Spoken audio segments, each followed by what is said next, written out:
I'm Alice Fuller and I filmed a number of scenes for our trailer. I carried out some initial research into the post-apocalyptic film genre in preparation for producing our own work. I looked into the films Knowing and The Happening, which are two apocalyptic films I have seen and enjoyed.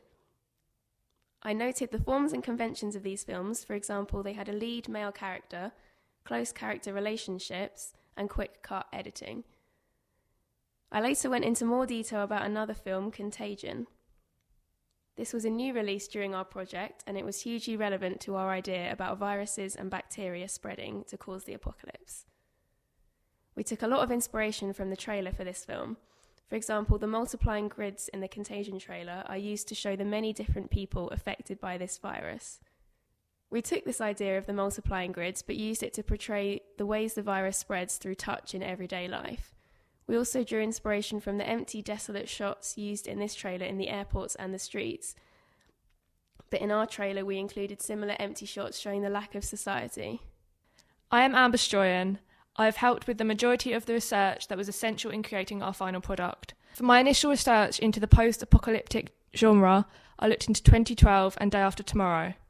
We drew inspiration from these films and their trailers. For example, The Day After Tomorrow used news reports to help tell the story. We used them in a similar way to help audiences understand the apocalypse. We challenged the conventions of the mise-en-scène in 2012 as this featured huge natural disasters, and we focused on a virus which was easier for us to portray. There were fewer scenes from the entire film in this trailer, whereas we chose to include scenes from our entire film. We believe this made our trailer more engaging and exciting for audiences to watch. My name is Megan Hudson-Prentice and I played the lead role in our trailer, as well as completing most of the editing. For my initial research, I looked at the trailers for Children of Men and The Book of Eli. My main inspiration and ideas for our own piece came from the way they used titles and the lack of colour throughout their pieces. The scrolling off-centre, fading in and out of titles was something that I thought would suit our piece nicely, as well as lowering the saturation for many of our brighter, more intense clips to suit the mood and overall feel of the trailer. I am Bronte Gilbanks and I have helped with majority of the planning and preparation for our trailer. I looked at I Am Legend and Cloverfield.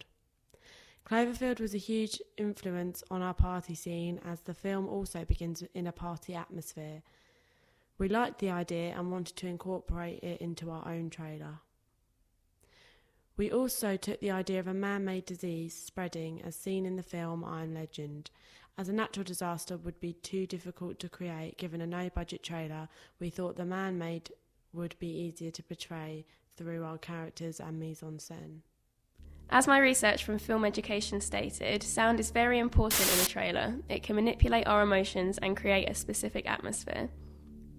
It was important to feature a variety of different languages to demonstrate that this apocalypse is worldwide.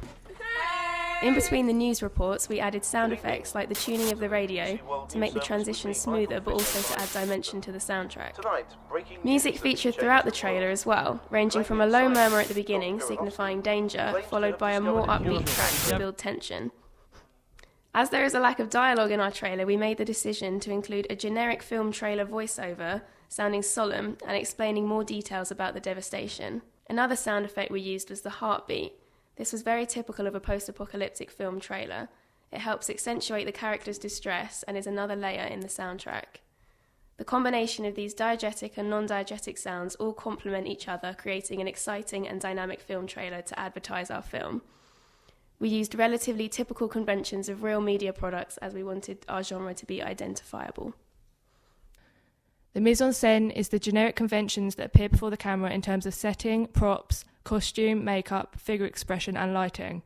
Our lab scene in particular is an example of us considering the conventions of a post-apocalyptic trailer in terms of mise-en-scène, by placing our typical middle-aged male professor in a scientific laboratory environment. We are using the mise-en-scène to conform to the generic conventions. We also considered props, white coat, goggles and conical flasks, and this helped to distinguish the character. Another scene where we acknowledged mise-en-scène was the English news reporter. Placing our male news reporter in a smart suit connotes a professional character, and he keeps a serious facial expression throughout.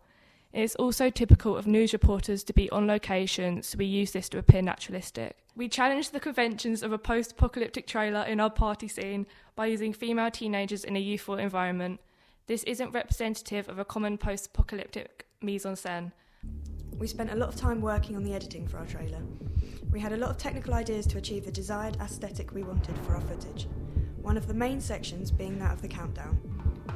For this sequence, we wanted to build up a tense atmosphere using shots that progressively grew quicker and quicker with muffled music in the background, as well as a constant heartbeat that matched the shot pace. We used a white flash before and after each number to make the titles seem more intense and imposing on the screen, as well as a suitable decaying font style. The narrative we constructed within our trailer reflects the post-apocalyptic film genre. As we were creating a trailer, we took a selection of scenes from the overall film narrative to build an understanding of the storyline in a short space of time. We reviewed our treatment and picked out significant events to demonstrate realistically and effectively. From our research, we learnt that majority of post-apocalyptic film trailers use empty shots as a way of showing isolation and lack of civilization. This convention is commonly used in this particular genre, and we demonstrated this in our trailer. Creating the lab scene was possible as we are situated in a college which can offer us the correct facilities in order to make the scene realistic and achievable. Also, by choosing a man-made disease, it was easier for us to portray than a natural disaster would be. We decided to structure our trailer starting with the news report explaining the cause for the apocalypse so the viewer is able to distinguish the genre and general storyline. After this, we chose to place our lab scene and countdown sequence using footage from a party scene we had filmed previously, all showing separate aspects of the film and its narrative. This built to a climax filled with tension and suspense.